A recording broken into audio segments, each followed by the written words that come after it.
Welcome, everybody, to another episode of Recruiters with No Limits. Always live, never scripted. Number 97 with my sidekick and co-host, the one and only Johnny Ruffini. What's up, brother? Richard, good to see you. It's been a while. It's good to be back on the air. Bro, we haven't done a show together since springtime. It's been we're a little hopefully it makes people, the absence makes people fonder of us. I know. Hopefully And they're craving. And today's it, man, because you know what? This is just not one guest. This is something that's going to impact every one of us. So, ready? I'm going to go to introduction. Here we go. He's a staffing strategic person. He's a senior labor economist. He's a consultant. He's a speaker across the whole country. You've probably seen him at every organization, SIA, ASA, NAPS, you name it. I've seen him at Florida Staffing Association. He's the one and only Ron Hetrick from the Jacksonville, Florida. What's up, buddy? Duval. No, I'm actually not even in Duval, but yes. Thank you all. Thank you, Richard and John, for having me today. Looking forward to this discussion. Oh, man, I tell you what, and, I was so pumped to get you on because, we worked on, the schedule and all that stuff. And Ron, every time you speak, and John probably will take into this, that, the information that you bring in that 1 hour is so vital for our industry. You know how we always say data is the real deal, but, you bring data plus facts. Yeah, it's since really I go back to the beginning of my career, the one thing that I always was the most concerned about, this story is the most important story. In fact, anybody hears this story, just listen to what I'm about to say. The very first time I ever wrote an article in my life, I was very young, 24, 25, 26. And I wrote this article. It's about the poultry industry. And I did my first draft and I gave it to my boss. And when I got it back, she had redlined every single sentence in the article except for one sentence. It literally the whole thing was just destroyed. And I go into her office and I'm kind of crushed.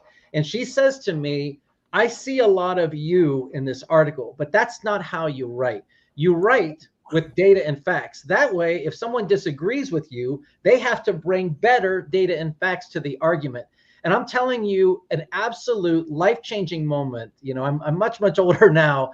And that is the way I've approached my entire career is I don't want anybody looking at me and thinking, well, they're arguing with me or this guy has strong opinions. I want them to look at the data and say, hey, if I don't believe this, I got to go find other data to combat him. Data doesn't lie. It can lie the way you present it. I think the important thing as well is it can be spun. Yeah, I think what you have to do is make sure you've triangulated it, that you don't just take a single data set, but you try to figure out, well, how did this get this way? And so it is about constantly checking yourself and questioning yourself, like you being your biggest critic when it comes to doing research. That's the best way to do it. Well, to your point, the data is one thing, but it's people like you that decide, okay, what story does this data tell? And that's really where the value comes in. I can look at numbers. You could look at numbers and you could say, okay, but this is what the numbers are telling us. And that's really where the value is. Yeah. And I think something more that I've every time I've trained an analyst in my life, one of the things I tell them is that there is nothing in life that is more rewarding than being wrong. It's the greatest thing you're going to have because no one learns anything when they're right, but you learn a lot when you're wrong. And so you always have to have some idea of what you think truth is. Like as a researcher, the way I go about it is I believe something to be true. And then I go and I research it. And if I'm wrong, I'm almost happier when I go, dang it, that's not what's happening. And that forces you to start to expand your mind and go, well, what is doing this? And it drives you to really, like I say, make things sealed tight, because if you were thinking those things, then probably other people were thinking those things for the same reasons you were. So if you're able to take it, rip it apart and explain why that person who was pretty dug in will go through the same process that you went through when they start to see that the data looks very different. Man, that is good stuff. All right, you ready to deep dive in? Because this is what we're all about here. The audience is ready. So, the biggest thing came out a couple of weeks ago. We're going to throw the numbers up there. Here it is. The labor stats, they don't lie. 114,000 jobs, lower than what we expected. 4.3 increase for unemployment. Ron, give me your scoop on all this, and John also. All right. So the very important thing that people have to understand is to take a step back and start to look at what has happened over the past couple of years. So we have a tremendous lack of labor back in 21 and 22. We have a lot of people who are consumers still. There was a lot of aid that had gone out into the economy, people trying to buy things like Pelotons. And so they're going crazy trying to buy these things. And yet we didn't have a lot of people making them. So we end up getting a lot of wage inflation, which resulted in wage push inflation, or what other people call the wage price spiral. So, you know, if McDonald's starts to have to pay somebody $16 an hour and they were paying them 10, now the price of your Happy Meal or your Big Mac goes up dramatically. And so what happens is consumer inflation just went into the stratosphere, something we had not seen to any degree in recent history, especially. So what happens is the Fed then jumps into the game to say, okay, we're going to increase interest rates and try to get this thing under control. Now, the problem with that was that what was happening was a labor shortage. So you can raise interest rates all you want, but it's not going to ever solve a problem of people not being in the labor force. So the Fed did do a good job. They kind of cooled off the private equity market, and that helped keeping a lot of funding out. So companies couldn't borrow money or not really, or get private equity money to expand. But there was something way more important that happened. And that is, starting towards the middle part of 22 and going into 23, we just opened up the gates. And basically, any immigrant who wanted to come in, we let them go. So they came in. So we had a tremendous amount of asylum seekers. And really, this was done to bring in labor to ease off all of that lower end wage pressure. And once those numbers hit astronomical numbers, I think the estimate was 3.3 million came in 23. Around 2.5 million came into the labor force. Those are multiples of anything we've ever seen in our history. So that once that effect came in, it cooled everything off. If we look from 2020 till now, all of the labor force gain we've seen in our country is from foreign-born workers. This year, it's just been overwhelming, the amount of our labor force gain that's foreign-born workers. The problem is they held that faucet open probably a little longer than they wanted. So a couple months ago, you finally heard, hey, we're going to start cracking down on asylum seekers. So they did that. But the thing was, we had flooded this market pretty well. So yes, it did cool off the wage pressure that we're seeing at the lower side. It did cool off overall inflation. Chairman Powell even said the same in his own addresses, saying we do see the effect that immigration is playing. So we have to be a little careful because, you know, a lot of the data that we're looking at is really being fueled by an injection of labor. So even when you see unemployment going up, you have to be very careful, because if you go and you look at it, the layoff numbers aren't increasing. We're not laying off anybody. If you look at historical unemployment insurance collection, around 1.8 million, historically speaking, that is in the floor. That's like 1970s level unemployment insurance collection. So we don't have a lot of people being laid off. We don't have a lot of people looking for work.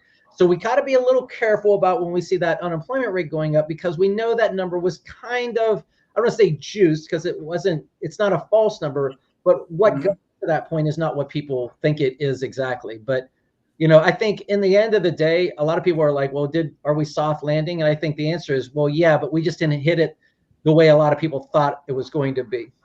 And then we jump into panic, right, John? Absolutely. And you know, what's interesting is what you just explained, and maybe because I tend not to watch a lot of news because it just brings me down.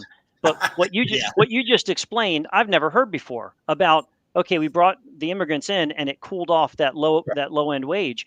I'd never heard it explained like that. My question is, was that the solution because we didn't have the people that were willing to take those jobs? Like, why couldn't? Yeah, and I think so. Here's a number for you. You know, I was saying, you said I could show a graph. So let me show you something here. That's just kind of mind blowing. So let's just look at this really quickly, because it helps. You know, for the person out there who's going, hey, I really want to see. Let me see here. Whoops. You know what? I don't know exactly how I do that. So why don't we just? I'll tell you what. You can share. I think you hit the share button. Take your time, man. Share screen. Oh yeah, we'll do that. All right. You tell me. Do you see this? No, it's not up there yet. All right, hold on. Oh, you know why? Because I would actually have to share it. Let's try doing that. That'd probably be way more effective. Okay, there we go. All right. If we go back to the beginning of the pandemic, so let's go back to February of 2020, and we go till now, okay? Our labor force during this time is going up by about 2.7. I think this may be 3.7. But all you need to know is the labor force in total is less than the increase that we've seen in people with a bachelor's degree. So basically, all we've added to our labor force in the past several years are people with a college degree. But that is not how you ended up with all of this wage inflation in the first place. What we didn't have were manufacturing workers and construction workers and retail workers and restaurant workers. Those are all of the consumer goods side of the economy. And that is exactly what we don't really have here anymore. So who is doing that work, and what will be a huge focal point of the new paper coming out, is showing you that labor is being supplied largely through immigration, especially when it comes to, like construction, even some healthcare roles, and we're talking legal and undocumented. So when you talk on the legal side, we kind of shut off everything in 20 and 21. Well, healthcare just went through a terrible problem because up to that point, they were becoming incredibly dependent on foreign workers to fill their jobs. In fact, 1 out of every 4 of our nurses, in some states like Florida, 50% of our health aides come from another country. So when you shut off that labor supply, and then we go into like a pretty serious drop off, well, then the population's still growing. This is one thing I kind of show all my audiences. Since the beginning of 2020, our population's grown by 8 million, but our labor force hasn't grown in kind. So we have more people, and more people need more things, but we don't have a labor force that's grown along with it. So yes, you do see GDP going up every quarter, but it's not going up probably to the amount that it could. This is the reason why I've been saying the past couple of years, every time people say, hey, we're going to have a recession, we're going to have a recession. And I'm like, recess from what? We can't even get ourselves back to our trend line when it comes to GDP, because we simply don't have the labor force that we used to have. Yes, the injection of immigrant labor helped a lot, but there's still some ways to go. And I got a quote for you. I got to throw out there, man. Remember this one? Oh yeah. So yeah, this is the funny thing, and I want you to hold on this for a second. A couple of years ago, I knew absolutely nothing about immigration. I am not a person who grew up as any kind of activist for anything. I didn't know anything. I was just a labor economist. And at some point I started looking at things and going, hold on a second, who's working? Like, how's this work getting done? And when I wrote who's going to do the work, the point of that article was to say, hey, if all of our graduating seniors, if 2/3 of our graduating seniors as of last year go directly into a 4-year program, well, who does the work? Like, somebody's got to do the work that keeps us alive, like food supply and construction and, police officers and firefighters and automotive mechanics. Like, those are the people who do the work that keeps a society functioning, and no, not developers or anything else. Not to insult these people, because I'm an economist. Can you think of a less valuable profession? But I think that this is where I started to really press in and say the work's getting done, and then all of a sudden you think about when you're driving around town and you see the people working on the construction sites, and you go, I think I can add up 2 and 2. Or you go to a hotel and you see the person cleaning your room, and you go, I can add this up. And I'm like, you know what? I'm done. I am done sitting here burying these things in the dark while politicians spout their stuff about, illegal aliens are doing this and that. And it's like, and I started to really make it kind of a passion project to go, hold on a second. They're here doing work. So let's start to quantify it. And when you do that, you realize they plug every major gap that we have in our economy. In the first Drought article and in the new one, we're really going to hit it. The biggest thing that I'm afraid of is the countries that we have traditionally gotten labor from are also going to start running out of workers. At the moment, we're going to need them more than ever. They're going to run out. Mexico, 75% of Mexican companies said they couldn't find labor last year. Mexico is actually our 4th largest country that we got undocumented workers from. They used to be a solid number 1, but they're sliding down. They need their people too. Their birth rates have been going down. They're trying to develop their economy. And here we are in the US saying, well, we don't want them.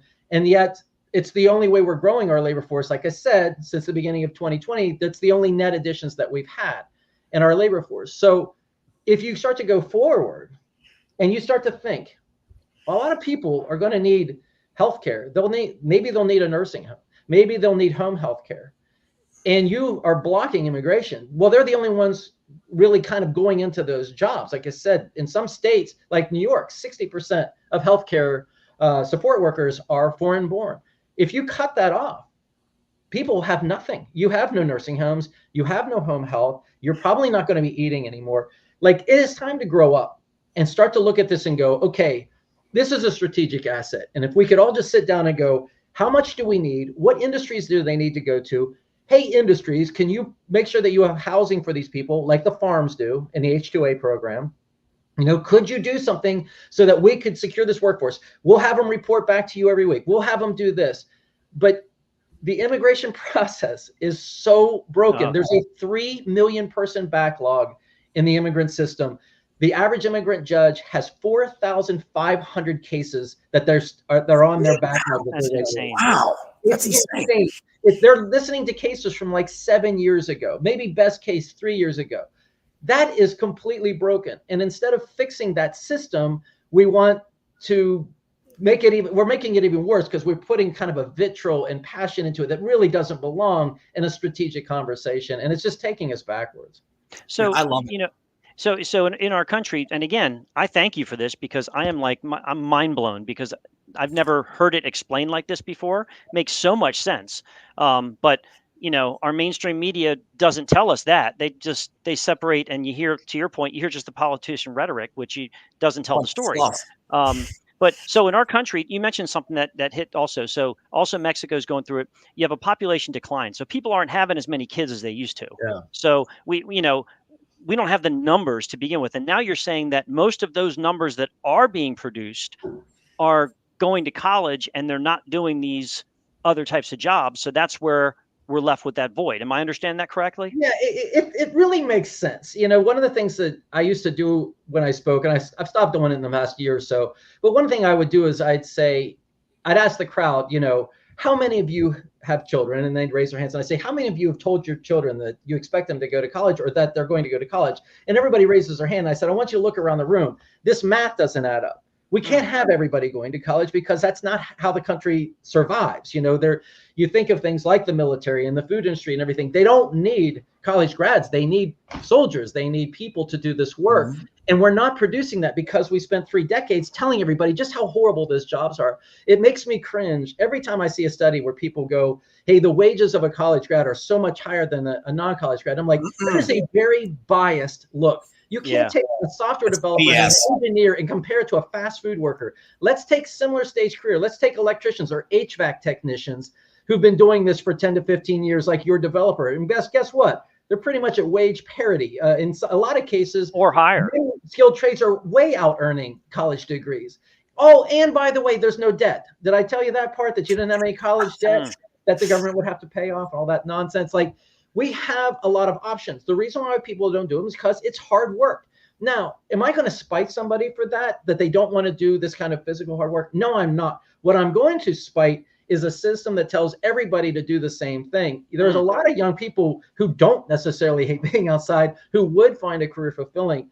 But guidance counselors around the country sit there and pump one message into you. What are you doing to get to your college thing? Or did you take the right amount of classes? How do you think you're going to get into college if you don't do this? It's like, come on. I mean, that rhetoric has got to start dying, or we're going to literally take ourselves out of existence. Ron, you just hit on the head, because in the 90s growing up, it was like you had to go to college. Like my mom and dad said, you go get a 4-year degree and don't work in a factory like my dad did. And you know what? I'm going to tell you right now, you hit it right on the head.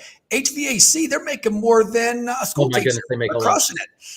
You should hear the contractors I talk to when they talk about the money they're bringing in on a construction side, retiring at young ages. I had a cousin who did cabinet building that had pretty much made $1 million by the time he was 30.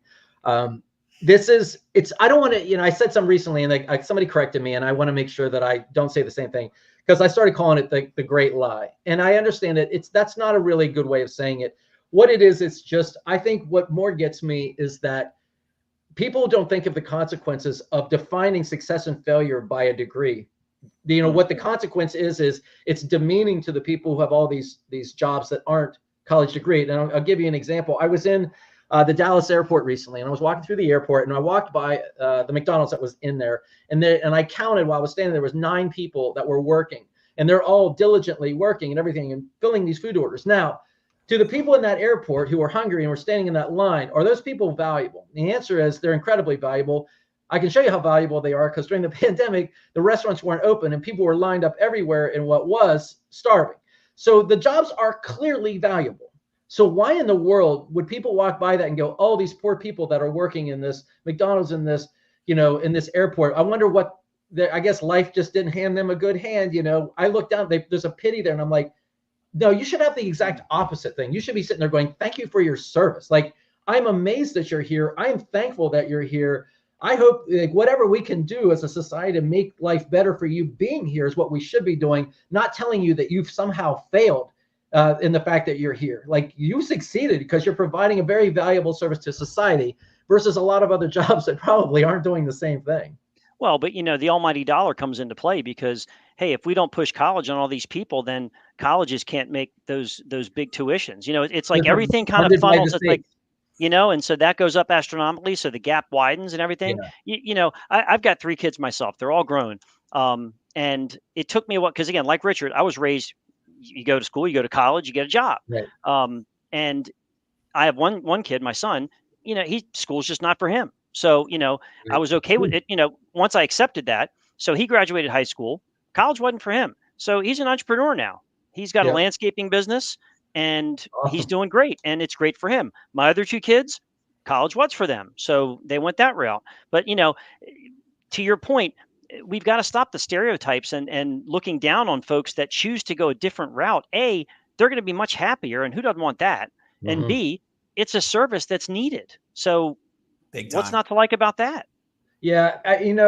Even as you talk through it, I think there are so many facets of it that stick out for me. Obviously, there's that psychological side of things, but it's just this kind of like this, when you push everybody down a single path, everybody has different ways of going about life. And the way that we kind of approach it in the new article, the new report that we're doing, if it's made it through edits. So if it did make it through edits, you're going to get it, and you're going to be the only people who hear it. One of the things that we're proposing, and we're not alone because we just saw that I think Walmart and McDonald's did the same thing. You can always go to college. My dad went to college in his late 30s, early 40s. Yeah. You can always go. What we need to start to do is say, is it more valuable that somebody was in some random club in high school or that they worked a job? Should they be given credit on a college application because they worked? Amen. Because they did something, and that's exactly, we only recently found out that I think Walmart and McDonald's were doing this, of going to these colleges and saying, these people should be getting credit, like college credit. They actually worked. They actually did something. And I think if we could create a system that rewarded the amount of time that you worked before you ever went to school, I think in a sense, it solves a lot of problems. One of the other stats that I always show people, and this is, recently somebody told me who presented this deck that this slide hit people harder than a lot of the other slides, which are all, pretty shocking. But let me just share you this, because this is something else. Here we go. Here we go. Let's share that. All right. So these are 2 graphs. And I want you to look at the graphs first, and I'll take you back over to the left side. The top graph is the population of 16 to 19-year-olds in this country, okay? You can see that it goes up. Baby boomers were having children. Those are your millennials. It goes up, peaks, starts going down. We get a bit of an immigration boost there, and it's kind of holding there at this level, okay? But no net growth in, 20 years. So that is the top. That's population, right? Population 16, 19-year-olds goes up. Bottom graph, labor force. These are the people who are 16 and 19-year-old who are either working or looking to work. So as the top number was going up, good Lord, the bottom number was going down. So now I take you to the left for your mind-blowing stat of the day. In 1966, we have 3.4 million more 16 to 19-year-olds now than we had in 1966. Working 400,000 less than we had in 1960. Wow. Ouch. Wow. So people say, well, what's the importance of this? And I think a lot of people, not everybody says it, because I think some people get it right away. And the importance of it really is this. If you've never worked as a teenager, that means probably your first job is when you're coming out of college. You've never been yelled at. You've never been told what to do. You don't know what it's like to work late. You don't know what it's like to be given 300 things at one time and know that you can't do those kind of things all at the same time. You haven't developed those kind of healthy habits about how to approach work.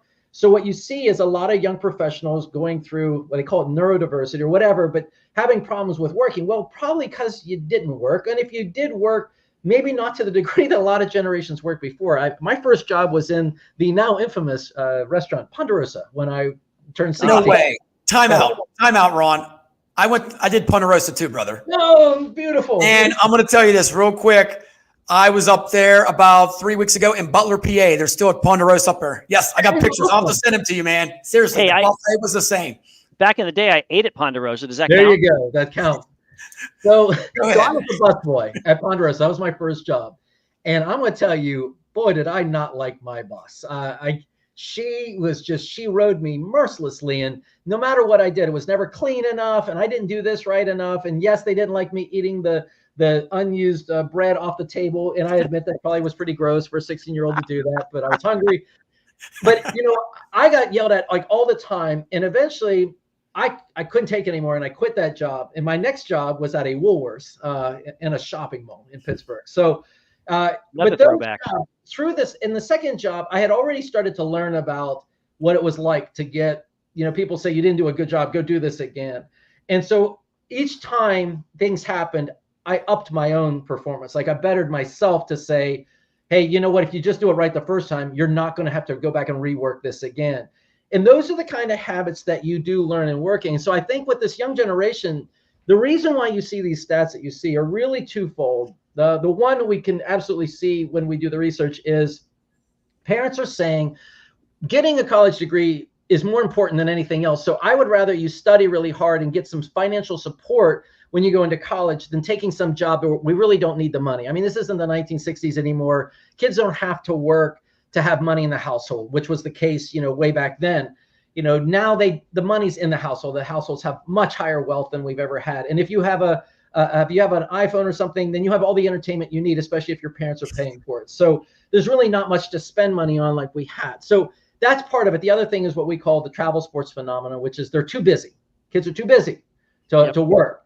And that is also something that's developed over time. I mean, where I was growing up in Ohio, I guess there could have been travel sports. I don't remember any of it in the 1970s. But we have created a lot of distractions for youth as well, so that fitting work in it is a lot more difficult. So really, it's kind of like not the kids' fault necessarily. It's kind of a shared societal issue where we've devalued work for young people. And what I'm saying is you better start revaluing it. And we've got to create a way of rewarding it so that when they're working, there's some kind of credit that goes towards that. Otherwise, you never are interested. What if somebody takes that job in that restaurant as a kid and goes, you know what? I like it. And next thing you know, they've been working there for 20 years. Those days, that's not happening now. And that's a huge problem because that's how a lot of people ended up in that industry. They worked in it as their first job and they were like, I like it here. They promoted me to manager. I like this company. A lot of these kids aren't even getting an opportunity, which is one of the reasons why these industries are usually starved for workers. Well, why is it when you go to other cultures, like I'll take Europe, for example, you go to Europe and working in the hospitality industry is an admirable profession, and lifelong profession. You see guys in their 50s and 60s and they're servers at a table and they take great pride in what they do and the people respect them. Why haven't we made that transition? What's your take on that? Spoiled. Well, we are spoiled. Yeah, I think this is an absolutely excellent question. I've been getting asked this question more recently than I had prior. What I think is so amazing is when you look at Europe, and I had just talked with some people. It was a guy from Greece who had come over to the U.S. And we were talking about generational occupations. My great-grandfather was a mason. Then my grandfather was a mason. My dad was a mason. My sisters and we're all masons. And it's very admirable that you're doing that. No one would even say like, you're a mason and not a software developer. That's such an American way of looking at things. Like we have really esteemed certain professions. And when you esteem a profession, by default, you start looking down on other professions. And that is what has become such a systemic thing. And it doesn't help. Like I say, when you see messages on TV about, you got to go to college, or, people saying, I didn't do all this hard work, so you couldn't go to college. Like that inherently sends this message of, hey, anything less than this is unacceptable.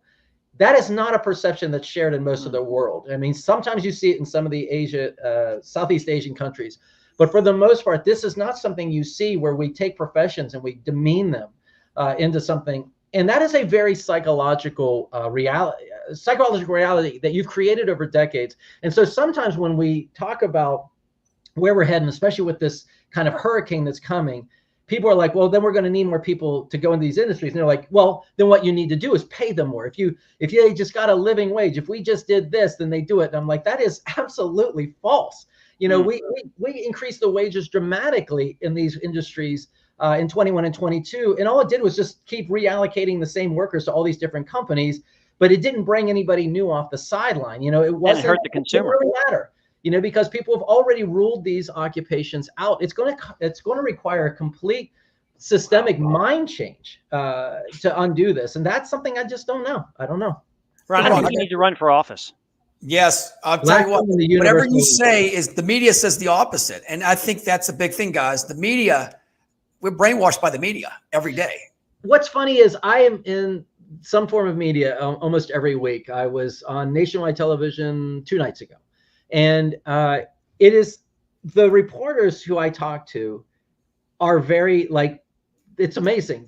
Everything I say, they're just like, yep, I get it. And I'm like, there's a part of me that's always sitting there going, well, then why do you all say opposite things? And it's like, I truly believe because these realities that I paint for you aren't what people want. Like, they don't want you to say that, hey, we're kind of getting flooded with college degree people here. I mean, we could probably stand to ease up on that a little bit. Like, that's not the message that people want you to say, because, they've been working and striving so hard for these things. And there's a lot of, like you said, the states support these universities, everything. And just so I'm clear, I have nothing against universities. And it's a great option for the people who want to do those professions that are very valuable to society, like doctors, which we need a lot of, and nurses, which we need a lot of. I think where my problem is that there's a lot of times, I think, and I don't think anybody would disagree with me here, that we have started to say, like, getting that college degree means everything. Who even cares what it's in? Let it be in anything, because that's more valuable than not having that degree. And to that, I would say that is a very dated view of the world. The world's actually changed a lot in the past decade or so in the way that we pay certain occupations, the freedom that comes with that. One of the slides that I have is talking about what people, I would say more of that Gen Z, the alphas, like, what is it that they say they value in a job? And they always like, well, I want to know that there's a sense of purpose there. I want to know when I go to bed at night, I did something valuable. I'd like to know that someday I could start my own business and everything. And no matter what they say, I look at it and I go, congratulations for describing skilled trades. I'm very proud of you, because all of you collectively just describe skilled trades. So why are none of you going into it? Right. Because you all collectively just define skilled trades. It's incredibly valuable. Restoring somebody's air conditioning in the middle of the summer here in Florida is life-saving. Like, you can definitely know that you did something valuable. So where are the long lines of people lining up to do HVAC work? So do you think that our generations, though, have become progressively more lazy? They don't want to work hard because they've been raised in this soft kind of cushion environment that just says, no, you don't have to work. You just need to go to school, and then the work will come later. Have we gotten soft and like, hey, I do that job, but you know what? That's a lot of work. I don't want to do that. I think the easy answer to this is it's a definite yes, but I think the way it comes out is very accusatory.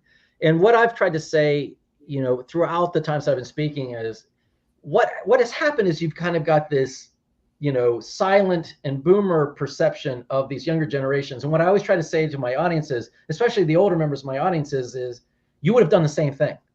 Like, you had to kill yourself. And that's the huge, and we're really making this very clear in the new report that we're doing, because I don't think it was clear enough in the original one, but it's crystal clear in this one. It created a work ethic and a mindset. When you come into the labor force with an unprecedented number of people that we had never seen in history, for an economy that didn't know how to put that many people to work, your only option was to outwork the people around you. You had to kill yourself. You had to go to college when no one was really going to college before. You had to we created certifications out of thin air, like project management certifications, all these things that never existed ever. And you were doing anything you could to stand out. And you were working 80-hour work days or work weeks back like the yuppies were doing in the 80s. I mean, yuppies, hello, baby boomers in their 30s. That's how the math kind of adds up. 30s and 40s. Like, these are the people who were sacrificing everything, even their families, because there were 50 people there to take their job in case they even slipped up. So they developed this mindset because they had to have that mindset. Well, now you're in a situation where the economy got used to having that many people, and now we don't have those people anymore. So now, the younger generations are in a much more bit of a stronger position. They have more options that they can explore, including being influencers on YouTube. Oh, everybody's an influencer now. Everybody. But you're empowered, and that's a different mindset. Absolutely. And if you and I had grown up in this generation, you'd be the same way. So it's not a high and mighty thing. Yes, are they lazy? No doubt about it. No doubt about it. What's interesting though, what you mentioned still holds true in the sense that, because Richard and I, we see it with recruiters all the time.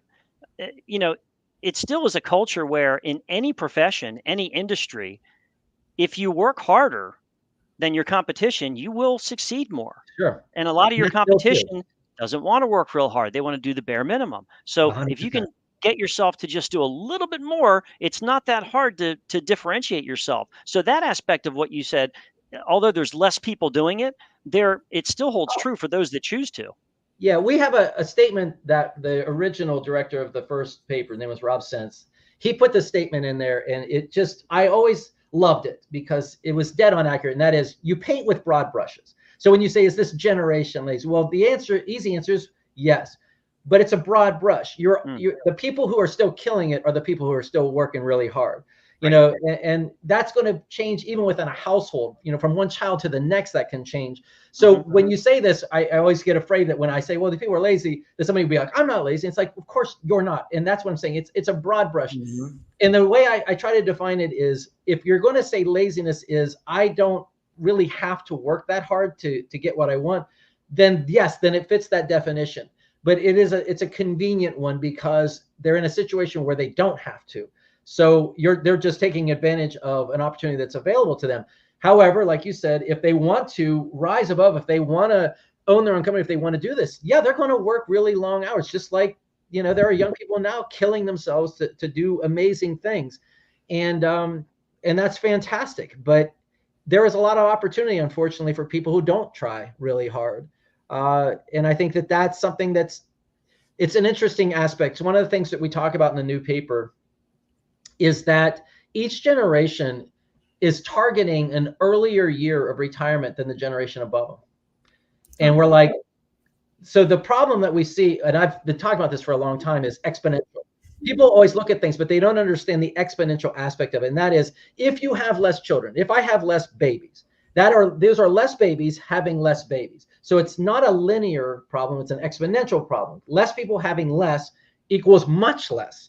And that's the same thing when you see, okay, well, I'm going to have less people entering the workforce, and those people aren't going to work as much, and because we are saying the labor force participation rate is going to go down, and they're not going to work as long. That's an exponential problem because there's less people doing less work, working less years. And so what we see going into the future is so much more dramatic than what I think a lot of people look at. It's one of the reasons why everybody who's given their projections on the population for the globe, where birth rates, when countries start to go through declines, population declines, they're happening years before they projected. China started declining last year, 3 years ahead of projections. Japan's population birth rate is plunging 3 to 4 years faster than they projected. Well, get ready to have to adjust those projections again. It's an exponential equation. It's not a linear equation. Love it. Okay, so I got a question from the viewer here. What's your take on decline in the temp staffing right now? I mean, you hit a lot of it on there, but give us our take on it, man. I get to talk about this a little bit later today with somebody. So here's what's happening. It's two things. So first off, private equity is really invisible right now. Private equity hits the top end of the market. So all of these kind of like mid level companies. So if I look at job openings right now in the US, say I go into JOLTS, a lot of job openings in less than 10 people. Okay. That one's really, really high. 5,000 or more employees, lots of job openings. Anything between like 10 people and 5,000, way down. That's, if you see all these JOLTS declines that you've seen, it's all in these kind of mid-sized companies. Okay. Those are the ones that typically are private equity targets. These are companies that they're getting to merge with another company or find the assets inside of them. That's also where, if I'm a private equity company, I buy you, I give you $100 million, and I'm like, I'm going to sell you in 2 years. I expect you to grow by this amount. And you go, okay, I've got all this money. I've got a product that they want to see come out. I got to get it out in a year or so. All this money comes in. I need people. I don't need them for forever. Temp staffing, boom, sweet spot, whether it's IT, engineering, that's what helps really fuel that part of the economy. And that's gone right now. Private equity's been out for 6 quarters, 7 quarters now. It's going to come back. But for right now, they're on the sidelines. Why? Because interest rate increases discourage the buying part of private equity. So if I am a private equity company, I own a company, I want to sell them, the buyer's looking at these interest rates going, I can't take a loan out to buy a company right now with interest rates so high. So that's what the Fed did well. That's one part of the economy. Now we have the other part of the economy. Let's go back to immigration. Who is working all of these jobs? We know that the industries that temp staffing supplies to are hiring. They're not going down. Okay. Contrary to what anybody thinks, manufacturing employment's not going down. Anybody hasn't noticed that. Warehousing started to go down. That's actually doing pretty well right now. It's kind of tabled itself going back up a little bit. We know that these industries are somehow meeting their needs, but they're not doing it through temp staffing. So there's 2 things going on. One of them is immigration. The other, and this is what we've never seen before. I want to go back to something I said earlier. No one's laying off right now. Why aren't they laying off? They're not letting go of good workers. I spoke recently at a national convention, a skilled trades national convention for a specific skilled trades. Something that after I was done, I always try to talk to people after I come off the stage. And I was talking to these people and I'm like, what's your impression of the labor force right now? And they're like, we have never seen such horrible employees in our entire existence. Like, these are the worst workers we've ever seen. They don't like, a lot of them won't show up at work. We've had people walk off the job. It's so bad. So when you find a good worker, the last thing you're going to do is let them go. So what's happened is that's 2. There's a third thing.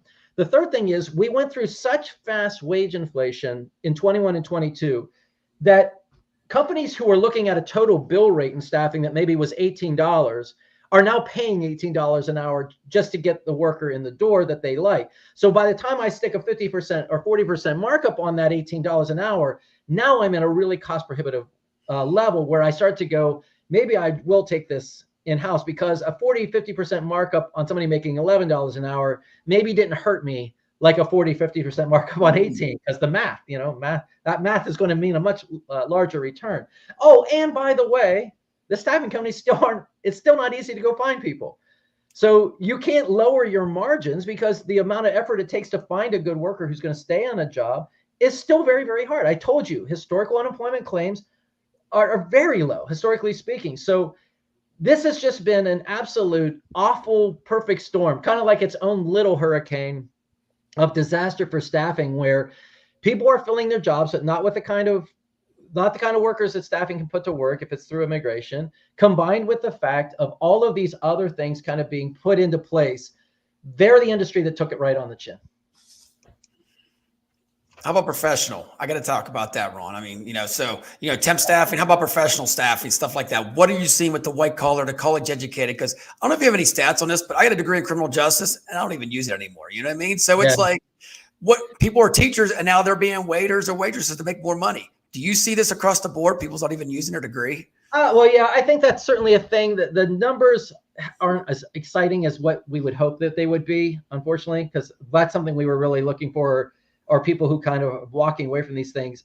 What we're seeing in professionals is an odd thing. And this is what's very also tough about what you see in temp staffing is also kind of happening in the professional ranks. So with private equity kind of cool, with interest rates kind of high, and everybody feeling like a sense of uncertainty, corporations are all kind of holding.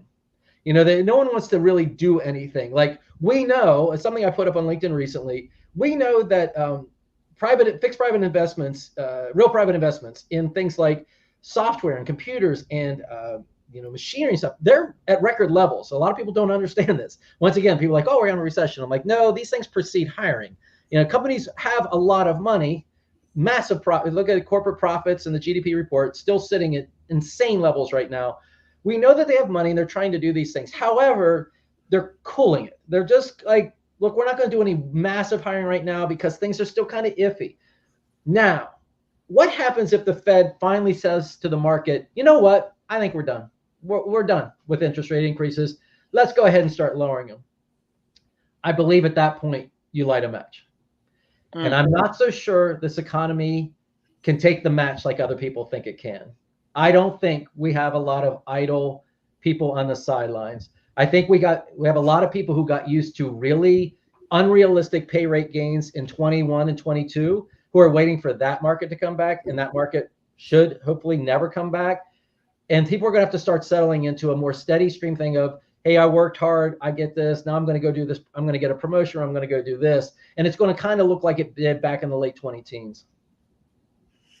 So what do you think of the pandemic goes? So do you think this is a trickle effect from it? Of course. Yeah, I mean, the thing about the pandemic, which we're only now starting to understand, is you shut off the valve and then you pump a ton of money into the economy. So we have all these people drop out of the labor force. We pumped a lot of money in, created a lot of consumers. No one's producing anything.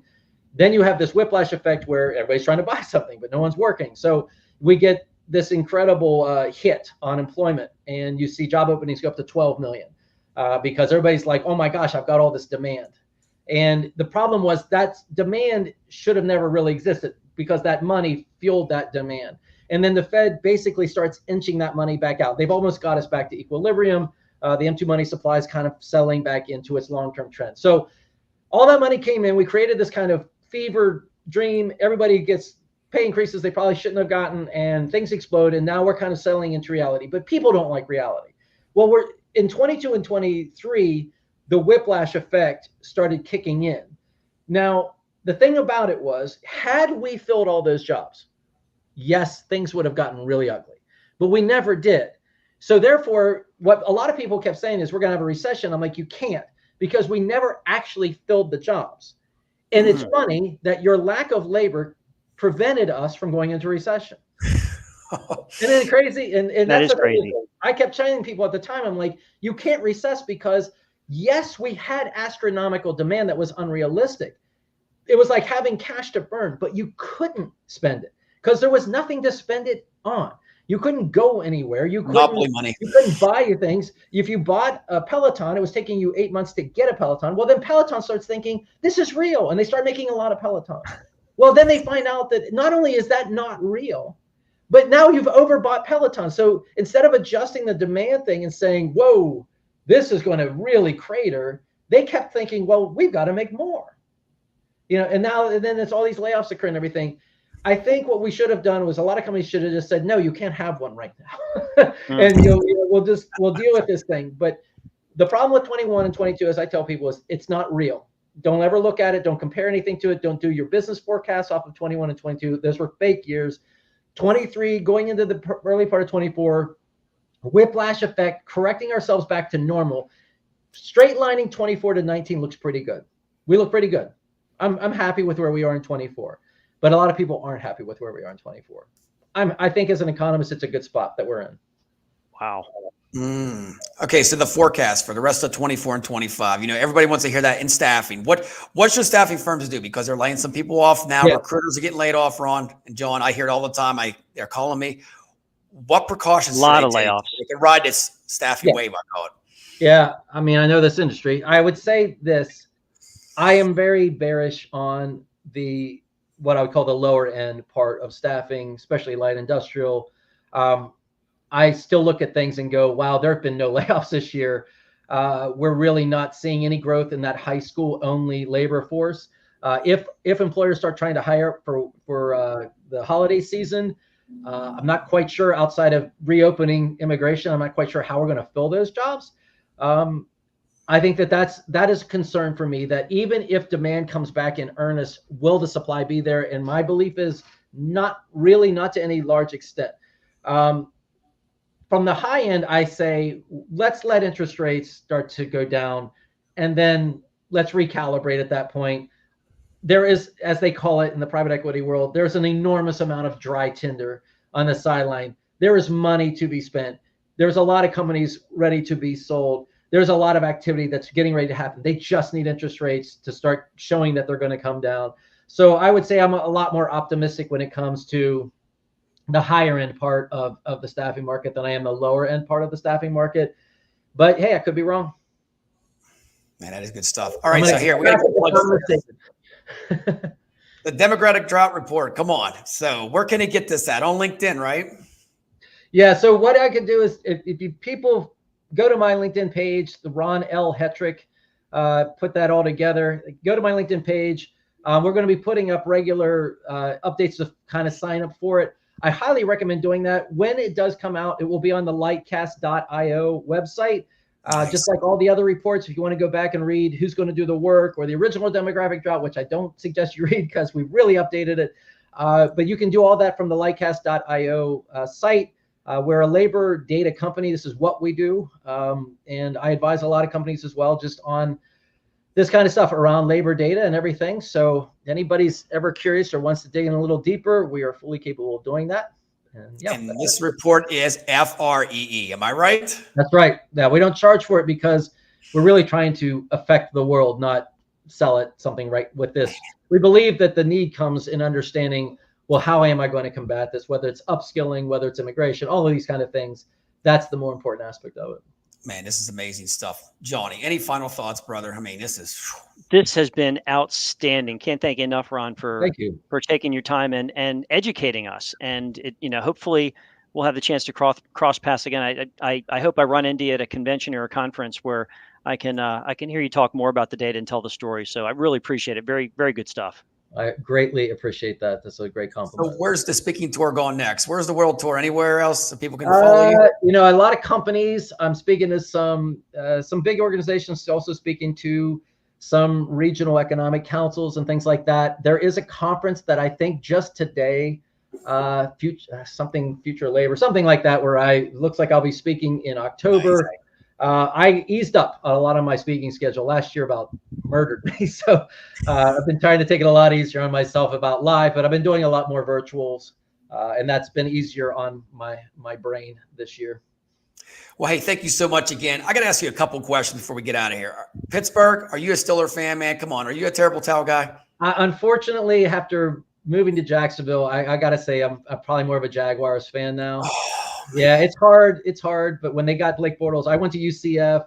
After they drafted Bortles, I'm a huge fan. Unfortunately, his tenure did not look so great. But over the years, you kind of get adopted to your hometown. I feel a little bit more of a draw to him. But I'm a massive Penguins fan. I am a hockey player. My son's a hockey player. I do nothing but watch hockey. From the time the season starts to it ends, I'll watch any game. I don't even care who it is. I'll watch any two teams play. I played last night, and now I have a huge welt on my leg as a result of it. Well, we got Crosby for the duration of his life. You know that, right? That's pretty much it. Unfortunately, he still looks good aging. The other ones, not so much. Oh, yeah. Malcolm's getting beat up a little bit. Okay, so last one. Best food at Ponderosa. Come on. Which one did you like when you ate there? I mean, you grabbed everything off the buffet. Come on. Oh, man, the buffet. I had to work the buffet. So I will tell you, you work a buffet, you get so sick of smelling ranch dressing, you could feel like you could just barf. But I got to say this. Now, maybe I was a kid and didn't know any better, but I really thought their steaks were good. I mean, they were juicy. They weren't dry. Now, you could destroy them in front of your own eyes by telling them to overcook it. But for the most part, I thought they did everything well. I miss the days of the steakhouse. I wish we hadn't gone through such a health craze in this country. The wings were great, but I'm going to tell you what, the ice cream bar was the ball. I mean, you know that. Yeah, that came in more after me. When I was in my age, when we were there, it was, oh my, those rolls. Oh my goodness, I could eat 1 billion of them. And I think they were nice and soft. Oh my goodness. Oh yeah, the butter, way too much butter on them. Just amazing. I'm getting really hungry. I know, so am I. It is. And just a tidbit here, John. Here's what happens at Ponderosa. You go in the walk-in cooler and you drink a couple of chocolate milks and you leave them there. Where you hide in there and eat some food. Am I right or what, man? Yeah, don't ever do it out at the tables and get busted like I did. Very, very bad thing. But I was 16 years old and I was very hungry. Oh my God. Well, hey, Ron, once again, thank you so much, brother. You're welcome to come on the show anytime, man. If you got any more stats, man, we want to bring it out to everybody out there. I hope everybody appreciated this special report because, I mean, what Ron just brought to our attention is stuff that you're going to hear anywhere else besides right here. It sheds a lot of light on things that are very topical. It is so true. All right, guys, have a good one. We'll talk to you soon. Take care. Thanks a lot.